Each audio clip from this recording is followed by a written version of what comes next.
మునివృత్యానువర్తిని విచరామి వనే చాహం ధనుస్సజ్జం కరోత్వయం. అయ్యా, మా కొడుకు ప్రమోషన్ రావడం లేదు అమెరికాలో, అందుకని ఏదైనా ఒక ఉపాయం చెప్పండి. అమ్మా, మీ వాడిని హనుమాన్ చాలీసా చదువుకోమనండి, రోజు వాడు దేవుళ్ళ దగ్గరికి వెళ్ళాడండి, వానికి దేవతలంటే ఇష్టం ఉండదండి, నాకు చెప్పండి, 100 ప్రదక్షిణాలైనా చేస్తాను, 1000 ప్రదక్షిణాలైనా చేస్తాను అని తల్లిదండ్రులు అంటారు కొడుకు మీద అభిమానంతో. ఇప్పుడు సీతాదేవి ఏమంటున్నది, రాముడు కనుక ఒకవేళ ధనుస్సును లేపి ఎక్కువ పెట్టినట్టయితే 14 సంవత్సరాలు మునివృత్తిని అవలంబించి వల్కలాలు ధరించి నేను అడవుల్లో తిరుగుతాను. హే దేవతలారా, ఇది నేను కేవలం మాట అనడం మాత్రమే కాదు, నా ప్రతిజ్ఞను నేను నెరవేర్చుకుంటాను, కానీ రామచంద్రుడు మాత్రము ఆ ధనుస్సును లేపాలి అని ఎప్పుడైతే ఈ మాటను అన్నదో, ఏవం నానా విధైర్వాక్యై సీతా దేవా నతోషయతు. దేవతలంతా కూడా చాలా సంతోషపడ్డారు. సీత, మొక్కులతో మేము సంతోషపడతాము, కానీ ఎవరు దేవతలకు మొక్కులు మొక్కుతారో మొక్కినటువంటి మొక్కులను తీర్చుకున్నప్పుడు దేవతలు సంతోషపడతారు. కానీ దేవతల్లో ఇంకొక లక్షణం కూడా ఉన్నది, మొక్కనైతే మొక్కినాడు కదా, ఈ కోరికలైతే తీర్చి చూద్దాము అని చెప్పి తీరుస్తారు. సత్యనారాయణ స్వామి వ్రతం చేసుకుంటాను అన్నాడు షావుకారి, నాకు కనుక ఒకవేళ అమ్మాయి పుడితే. అమ్మాయి పుట్టినది, కానీ వ్రతం చేసుకున్నాడా? సందేహముతో కావచ్చును, నిశ్చయంతో కావచ్చును, జీవుడైన నీవు భగవంతుని గురించి ప్రతిజ్ఞలు చేస్తావు, కానీ వాడు నమ్ముతాడు నన్ను గురించి. కానీ జీవుడు మాత్రం మర్చిపోతాడు. సీతామహాసాధ్యుది మాత్రం అటువంటిది కాదు, దేవతలకు చాలా నిశ్చయం కలిగినది. తథా తాసాం హి నారీణాం నృపాణాం జనకస్య చ వాక్యాన్ని శృణ్వన్ శ్రీరామ కించిత్ కృత్వా స్మితాననం. అందరూ వాళ్ళ పుణ్యాలను ధారపోసినారు రామచంద్రునికి. రామచంద్రునికి అందరి పుణ్యాలు అవసరమా ఈ ధనుస్సు ఎత్తడానికి? 14 భువన భాండాలను ఆదిశేషునిగా ఉండి ఆయన తన పైన ఉంచుకున్నాడు.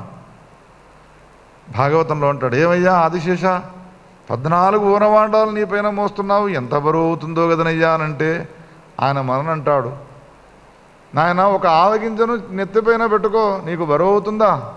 అయ్యో, ఆవగింజ మాకెందుకు బరువు అవుతుంది అని మనం ఎట్లా అంటాము? నారాయణమూర్తి, నాకు కూడా 14 భువన భాండాల పైన ఉంటే ఆ విధంగా భారం కావడం లేదు. 14 భువన భాండాలను నా పైన మోసేటువంటి వాడనై ఉండగా ఇప్పుడు ఇంతమంది పుణ్యాలను ధారపోస్తే కానీ నేను ఈ ధనుస్సును లేపలేనా? ఇది సీతామహాసాధ్వి 14 సంవత్సరాలు అడవికి పోతానని ప్రతిజ్ఞ చేయాల్సినంత అవసరం ఉన్నదా? మందహాసం చేస్తూ ఉన్నటువంటి వాడే వెళ్ళి యయౌ చాపం నమస్కృత్య, వెళ్ళగానే అక్కడ శివుని యొక్క ధనుస్సుగా ఉన్న శివుని యొక్క ధనుస్సుకు నమస్కారం చేసి 3 ప్రదక్షిణాలు చేసినటువంటి వాడే హృదయం నిండా కూడా శివుణ్ణి స్మరణ చేసినాడు. శాంతం పద్మాసనస్థం శశధరమకుటం పంచవక్త్రం త్రినేత్రం. ఈ శ్లోకం అందియగానే మీరంతా చదువుతారేమో అనుకున్నాను. ఇంకో శ్లోకం అందిస్తాను చూడండి, శాంతాకారం భుజగశయనం పద్మ. చూడండి, అందరూ చదువుతారు ఆ శ్లోకం. కానీ శాంతం పద్మాసనస్థం శశధరమకుటం పంచవక్త్రం త్రినేత్రం శూలం వజ్రం చ ఖడ్గం దక్షభాగే వహంతం నానాలంకారయుక్తం స్ఫటికమణినిభం పార్వతీశం నమామి. శాంతాకారం ఎంత గొప్పనైన శ్లోకమో, శాంతం పద్మాసనస్థం అంత గొప్పనైనదే. ఎంత విష్ణుమూర్తి భక్తులమై ఉన్నామో అంతకంటే ఎక్కువ శివభక్తులమై ఉన్నాము. కానీ విష్ణుమూర్తి శ్లోకమైన శాంతాకారం నోటికి నేర్చుకున్నాం, కానీ శాంతం పద్మాసనస్థం నోటికి నేర్చుకోలేదు. చూడండి, మనలో శివభక్తి ఎంత గొప్పగా ఉన్నది ఆలోచించండి. శ్రీరామచంద్రుడు శివుని యొక్క ధనుస్సును ఎక్కుపెట్టడానికి దగ్గర దాకా వెళ్ళి నమస్కారం చేసి రాస్తాడు వాల్మీకి, శివం ధ్యాత్వా గురుం దశరథం నృపం కౌసల్యాంచ గురుం ధ్యాత్వా వామహస్తేన తద్దధౌ. అందరూ చూస్తుండగా వీళ్ళందరికీ హృదయంలో నమస్కారం చేసినటువంటి వాడి ఎడమ చెయ్యితో ఒక్కసారి ఆ రావణాసుని పైన పడి వానికి ప్రాణాంతకరమైనటువంటి ఆ ధనుస్సు ఒక్కసారి లేపినాడు. అందరూ జయ జయధ్వని చేసినారు. రాజా రామచంద్ర భగవానికి ఏ తస్మిన్నంతరే రామో. ఇంతలో ఏమైనది, కింద ఉన్నటువంటి అల్లతాడును తీసినాడు, తీసి దానికి బిగించినాడు. ఆకరణాంతం ఆ అల్లతాడును లాగగానే చరచరా అనేటువంటి శబ్దధ్వని చేస్తూ ఆ ధనస్సు విరిగిపోయినది. ఆకాశం నుండి పుష్పవృష్టి కురిసినది. కానీ ఆ చరచరా ధ్వని ఎక్కడి దాకా వినవచ్చినదో తెలుసునే పార్వతి, కైలాసం దాకా వినవచ్చినది. ఆనాడు రావణాసురుడు ఏ విధంగా పర్వతాన్ని లేపితే నీవు భయపడ్డావో, శివుని యొక్క ధనుస్సు భగ్నం కాగానే ఆ శబ్దధ్వనిని విని వచ్చిన నీకు భయం ఏర్పడ్డది. పరిగెత్తుకుంటూ వచ్చి నన్ను కౌగలించుకున్నావు, జ్ఞాపకం ఉన్నదే పార్వతి.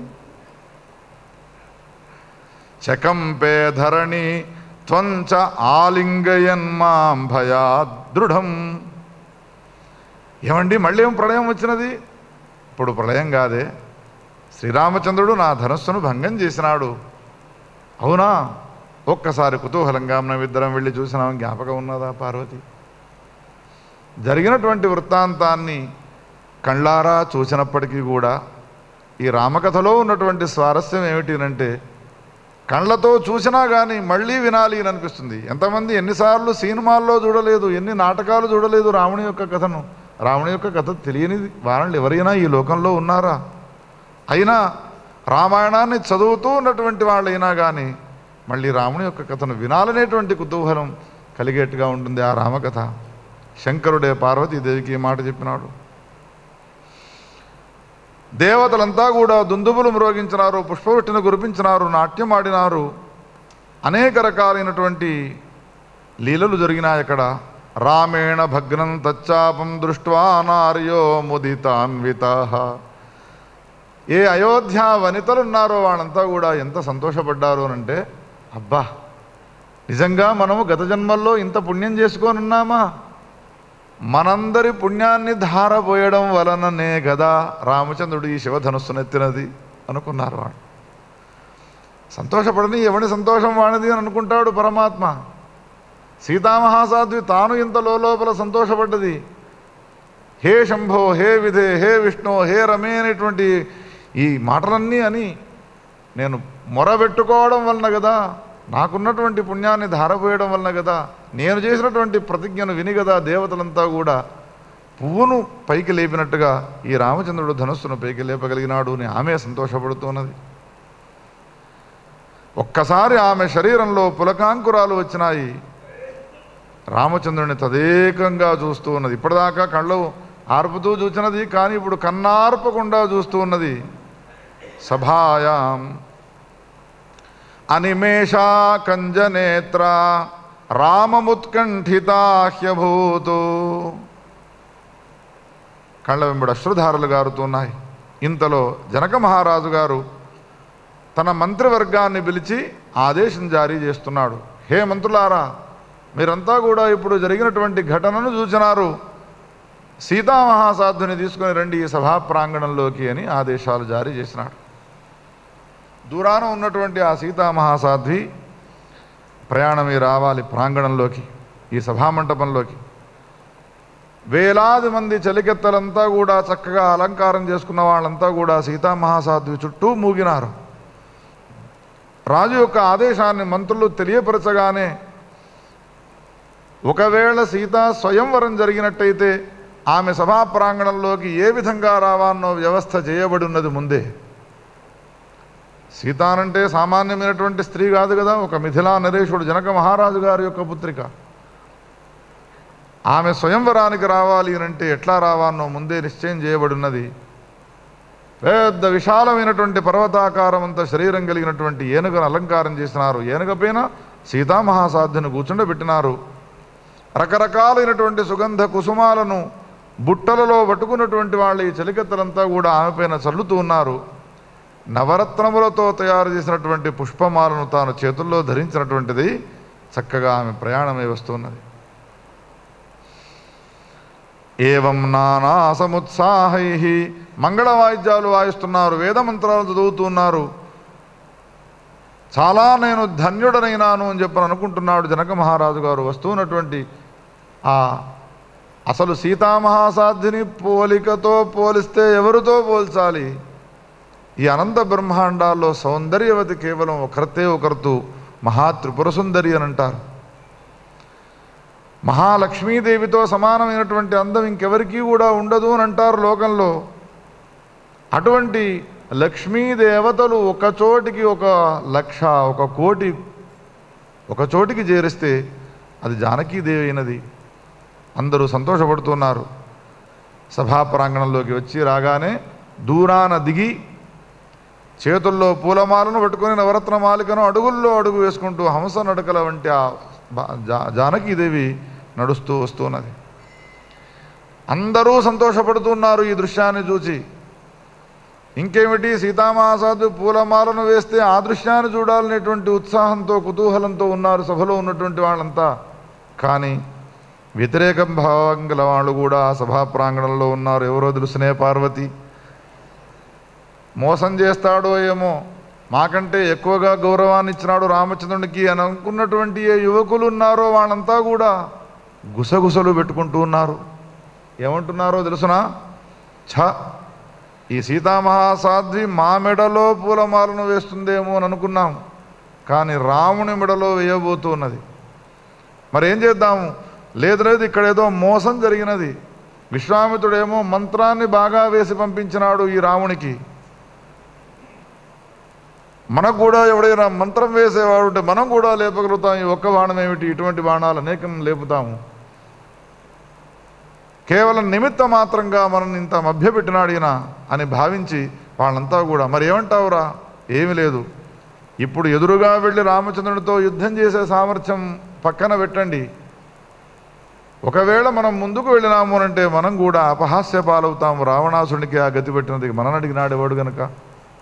మరి ఏమంటారు? ఏం లేదు, అసలు మనము మంచి ముహూర్తంలో బయలుదేరి రాలేదు ఇక్కడికి.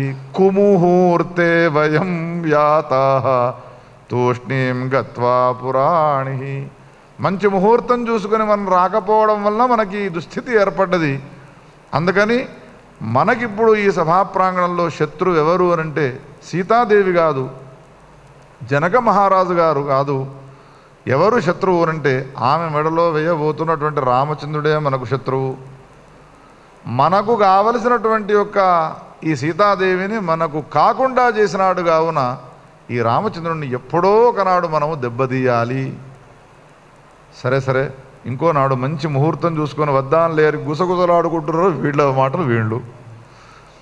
అయోధ్యలో ఉండేటువంటి వనితలంతా వాళ్ళ మాటలు వాళ్ళు అనుకుంటున్నారు. మనకింత పుణ్యం ఉన్నదా సీతామహాసాధ్వి మెడలో, రాముని యొక్క మెడలో పుష్పమాలను వేయబోతున్నదా అని వాళ్ళు అనుకుంటున్నారు. సీతామహాసాధ్వి ఆ విధమైనటువంటి మాటలు అనుకుంటున్నది.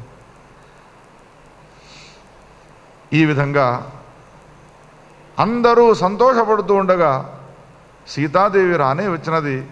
ఆ రామచంద్రుని యొక్క మెడలో పూలమాలను వేయనే వేసినది. రాజా రామచంద్ర భగవానికి, సీతామహాసాధ్వికి సైన్యేన తదా ఉత్సవో మహానాసీత్. చాలా గొప్పనైనటువంటి ఉత్సవం జరిగినది. దేవతలంతా కూడా మా జీవితంలో ధన్యమైనాయి అని అనుకున్నారు. ఆకాశం నుండి చూస్తున్నారు వాళ్ళంతా కూడా. మిథిలా నగరం అంతా కూడా గొప్పగా అలంకారం చేయబడ్డది. నిరాశ నిస్పృహలతో కూడుకున్నటువంటి రాజుల సమీపానికి వచ్చి జనక మహారాజు గారు 2 చేతులు జోడించి ఇదివరకే వాళ్ళు బాధాతప్త హృదయులై ఉన్నారు. ఇదివరకే రాముని పైన ద్వేషాన్ని పెంచుకొని ఉన్నారు. జనక మహారాజు పైపెచ్చి ఏమంటాడు వీళ్ళ దగ్గరికి వచ్చి, నాయనలారా మీరంతా కూడా మా అమ్మాయి పెళ్లికి రావలసినది, కమ్మని పంచభక్ష పరమాన్నాలు భోంచేయవలసినది. ఈ భోజనాలు చేయడము, పెళ్లికి వచ్చి అక్షతలు వేయడం తప్పితే ఇక మాకే ఇటువంటి గతి లేదా? ఆమె పూలమాలను మేము వేసుకునేటువంటి అర్హతని లేదా అని లోపల కుంగిపోతూ ఉన్నటువంటి వాళ్ళే, రాముని యొక్క వైభవాన్ని సహించలేక ఈర్ష్యతో కూడుకున్నటువంటి వాళ్ళే, నేలపైన కాళ్లతో రాచుతూ ఉన్నటువంటి వాళ్ళే, సరేనయ్యా ముందటి పని చూసుకొని పురమాయించగా జనక మహారాజు అక్కడి నుంచి వెళ్ళి వచ్చి విశ్వామిత్రుడి సమీపంలో నిలబడ్డాడు. దాస్యామహం భారతాయ మాండవీం మండనాన్వితాం శత్రుఘ్నాయ శ్రుతకీర్తిం అర్పయామి అహమాదరాత్. హే విశ్వామిత్ర, ఇద్దరి కుమారులనే నీవు తీసుకొని వచ్చినావు అయోధ్యానగరం నుండి. ఇంకా ఇద్దరు భరత శత్రుఘ్నులు ఉన్నారు కదా. లక్ష్మణస్వామికి నా ఊర్మిళ అనేటువంటి అమ్మాయిని ఇస్తాను,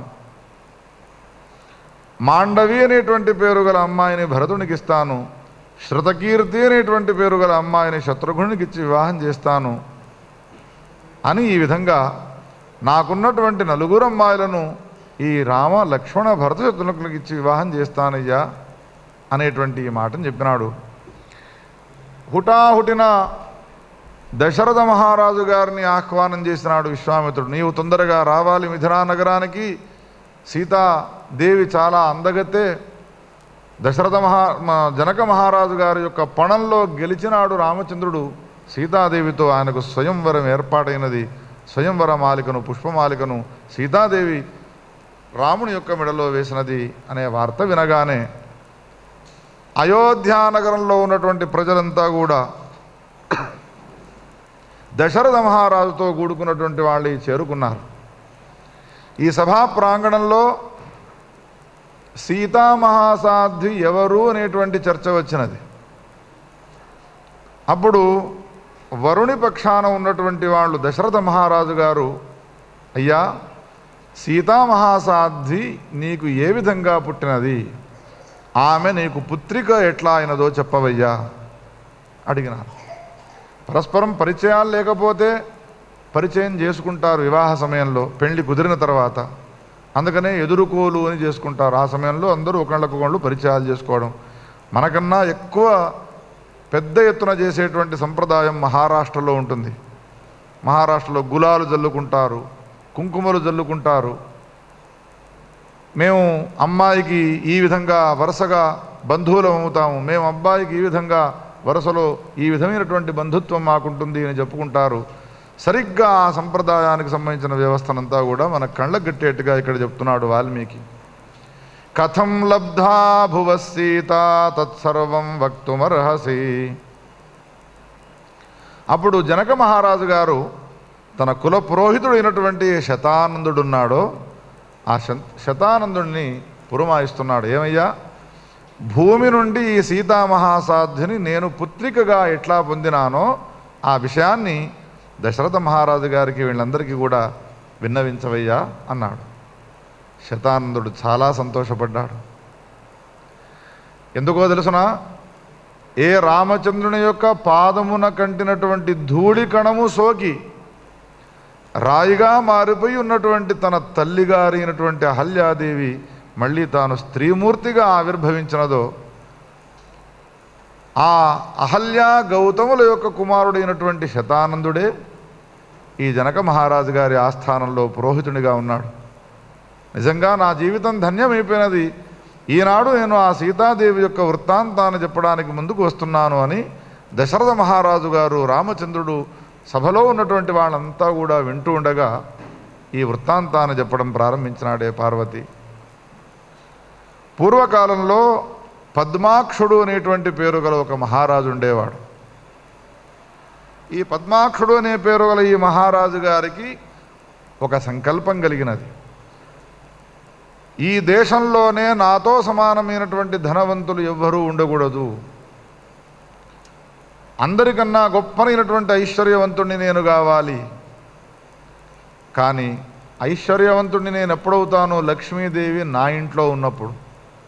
లక్ష్మీదేవి నా ఇంట్లో ఉండాలి అని అంటే నాకు ఆ లక్ష్మీదేవి అమ్మాయిగా పుట్టాలి అని లక్ష్మీదేవిని గురించి ఉపాసన చేసినాడు.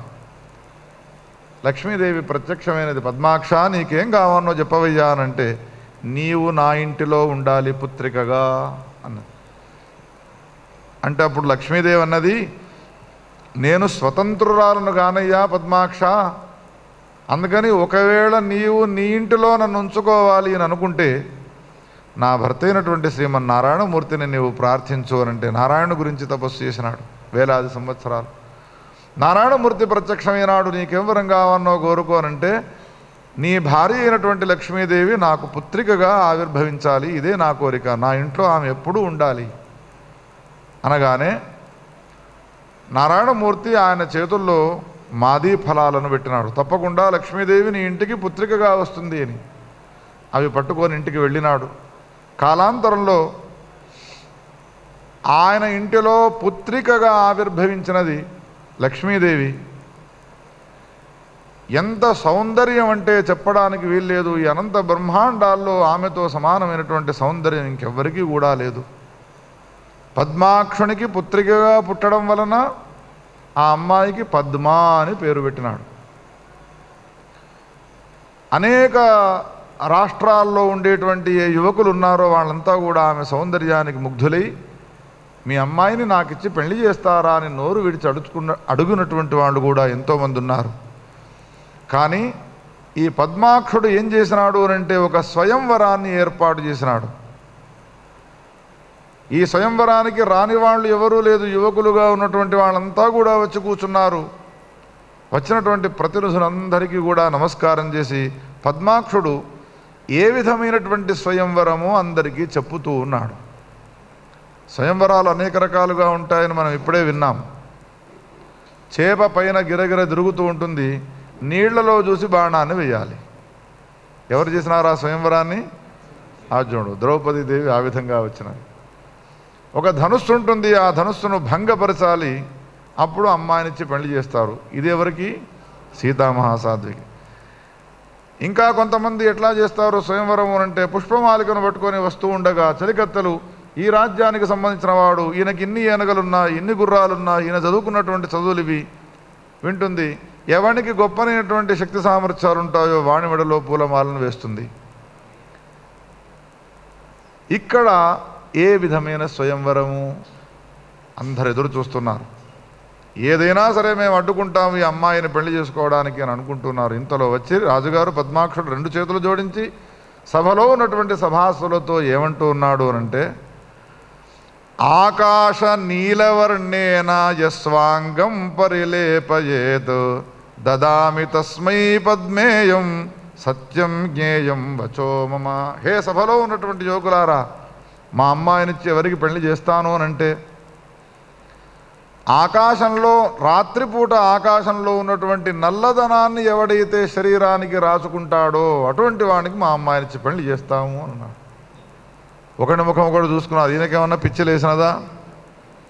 ఆకాశంలో ఉన్నటువంటి నల్లధనాన్ని ఎవడైనా శరీరానికి రాసుకుంటాడా? అసలు ఈ రాజుగారు ఏం లేదు, మనను మోసం చేయడానికి పని చేస్తూ ఉన్నాడు అని భావించి ఆవేశంతో ఉన్నటువంటి వాళ్ళు మళ్ళీ అడిగినారు, ఏ రాజా మళ్ళొక్కసారి నీవు ఏం ప్రతిజ్ఞ చేసినావు, ఆ పణాన్ని చక్కగా చెప్పు. రెండవసారి చెప్తున్నాను వినండి. ఆకాశంలో ఉన్నటువంటి నల్లధనాన్ని ఎవడైతే శరీరానికి రాసుకుంటాడో వానికే నా అమ్మాయినిచ్చి పెళ్లి చేస్తాను. ఇక మూడవసారి ముక్తి సరిగ్గా చెప్పు, లేకపోతే మేము నీ ప్రాణాలు తీస్తాము అన్నారు. నా ప్రాణాలు తీసినా సరే నేను ఇంకొక మాటను చెప్పను. ఆకాశానికి ఉన్నటువంటి నల్లధనాన్ని ఎవడైతే శరీరానికి రాసుకుంటాడో వానికే నా అమ్మాయినిచ్చి. ఇక వీళ్ళకు ఓపిక నశించిపోయినది. అందరూ ఉరలో ఉన్నటువంటి ఖడ్గాలు తీసి యుద్ధానికి ఉపక్రమించినారు. భీకరమైన సంగ్రామం జరిగినది. కానీ పద్మాక్షుడు మాత్రం అన్నవాటను నిలబెట్టుకున్నాడు. కానీ పరిస్థితి ఏమైపోయినదో తెలుసు నా పార్వతి. ఇంతమందితో ఆకస్మికమైనటువంటి యుద్ధం జరిగినది కావున ఆ యుద్ధంలో ప్రాణాలు కోల్పోయినాడు పద్మాక్షుడు. శంకరుడు ఒక మంచి మాట చెప్పినాడు పార్వతీదేవితో. అందుకనే లక్ష్మీదేవి బాగా ఉండాలి ఇంట్లో అని కోరుకోకూడదు ఎవడుగా అని. ఈ లోకంలో ఎంతవరకు ఉండాలి? తినడానికి తిండి, కట్టుకోవడానికి బట్ట, అంత మాత్రమే ఉండాలి. కానీ విపరీతంగా ఉన్నదనుకో లక్ష్మీదేవి నా భార్య కూర్చున్నదంటే నారాయణమూర్తికి సంకటమే. ఎప్పుడు లక్ష్మీదేవి నాకు పుత్రిక కావాలి అని కోరుకున్న పద్మాక్షుని యొక్క పరిస్థితి కూడా ఏమైనదో గమనించినావు కదా. తస్మాన్నమునయో లక్ష్మీం కామయంతి కదాచన లక్ష్మ్యాః చిత్తస్య చాంచల్యం భయం శోకో వధోపి చ. లక్ష్మీదేవి ఉండడం వలన వచ్చేటువంటి పరిణామాలు ఏమిటో తెలుసు నా పార్వతి. శంకరుడు అంటున్నాడు, చాంచల్యము, తర్వాత భయము, శోకము, ఇవన్నీ పక్కన పెడితే వధోపిచ, సంహారం కూడా జరుగుతుంది. ఎంత చేసినా వాడు ఇంటికి చుట్టూ షాకు పెట్టుకున్నాడు, కరెంటు షాకు పెట్టుకున్నాడు. అందుకని మెల్లగా ఎట్లయినా ప్రయత్నం చేసి వీడిని ఏం చేయాలి, వీడి దగ్గర ఉన్న ఐశ్వర్యాన్ని దోచుకోవాలని ఏం చేస్తారు, బజారుకో లేకపోతే ఎటో వాకింగ్కో పోయినప్పుడు వాడిని ప్రాణాలు తీస్తారు, వాడి ఐశ్వర్యం అంతా కూడా అనుభవిస్తారు. ఐశ్వర్యాన్ని ఎక్కువగా కోరుకోకూడదే, పద్మాక్షుని గట్టినటువంటి గతి పడుతుంది. ఇది జరిగిపోయిన తర్వాత సభలో ఉన్న వాళ్ళంతా కూడా, ఇక్కడ సభలో రకరకాలైనటువంటి విచిత్రమైనటువంటి దృశ్యాలు చూస్తున్నారు. ఇంతలో ఏమైపోయినది, పద్మాక్షుడు సంహరింపబడ్డాడు. సంహరింపబడ్డ తర్వాత ఈ పద్మ ఒక్కతే ఏకాకిని అయ్యున్నది. అప్పుడందరూ ఈమె సమీపానికి పరిగెత్తుకుంటూ వస్తున్నారు. నేను చేసుకుంటాను అని అంటే నేను చేసుకుంటాను అని, ఆమెను పెళ్లి చేసుకోవడానికి. తనను తాను రక్షించుకునేందుకొరకు ఆ లక్ష్మీదేవి ఏం చేసినది అంటే, భగభగ మండుతూ ఉన్నటువంటి అగ్నిహోత్రం ఉన్నదో అందులోకి వెళ్ళి లయమైపోయినది, అగ్నిలో లయమైపోయినది. అందరూ వచ్చి చూసినారు. ఎంత వెతికినా కానీ అక్కడ నిప్పులు మంటలు కనబడుతున్నాయి, కానీ పద్మ కనిపించడం లేదు అని వచ్చిన వాళ్ళంతా కూడా వారి వారి రాజ్యాల్లోకి వెళ్ళిపోయినారు. చాలా కాలం గడిచిపోయినది. ఎవరు చెప్తున్నారు ఈ కథను? శంకరుడు పార్వతీదేవికి చెప్తున్నాడు. హే పార్వతి, కొంతకాలం తర్వాత పుష్పక విమానాన్ని అధిరోహించినటువంటి వాడి రావణాసురుడు ప్రయాణం చేస్తున్నాడు ఆకాశంలో. అగ్నిలోకి వెళ్ళి లయమైపోయినటువంటి ఏ లక్ష్మీదేవి ఉన్నదో ఒకనాడు వేదికలపైకి వచ్చి కూర్చొని ఆలోచన చేయడం ప్రారంభించినది. వైకుంఠంలో ఉన్నటువంటి నన్ను వీడేమిటి ప్రార్థన చేయడము, నారాయణమూర్తి ఈయనకు కుమార్తెగా నన్ను ఇవ్వడం ఏమిటి, అందగతైనటువంటి ఆలోచన చేస్తూ ఉన్నది. సరిగ్గా ఆ సమయంలోనే రావణాసుడు పుష్పక విమానాన్ని అధిరోహించి వెళుతూ ఒక్కసారి ఈమెను చూచినాడు. ఎక్కడ సౌందర్యవతులు కనబడితే అక్కడ వీని కళ్ళు ఆగిపోతాయి, వీని విమానము ఆగిపోతుంది, వీని మనస్సు ఆగిపోతుంది.